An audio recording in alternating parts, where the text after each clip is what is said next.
জগন্নাথ বিশ্ববিদ্যালয়ের শিক্ষার্থী ও ছাত্রদল নেতা জোবায়েদ হোসাইন হত্যাকাণ্ডের পরিকল্পনা করেছিলেন বিশ্ববিদ্যালয়ের ছাত্রী বর্ষা ও তার প্রেমিক মাহির রহমান।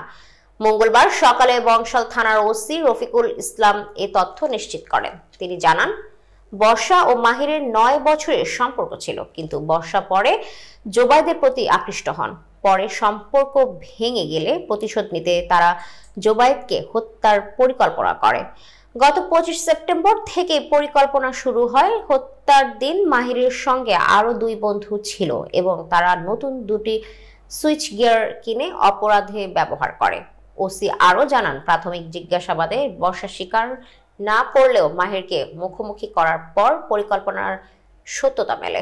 এই ঘটনায় বর্ষা সহ 4 জনকে আটক করা হয়েছে। মামলার প্রস্তুতি চলছে।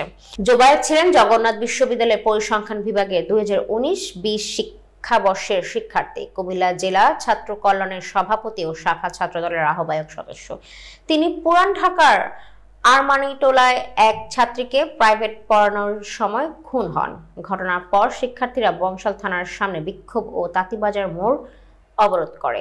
সোমবার জোবায়েদের দাফন সম্পন্ন হয়।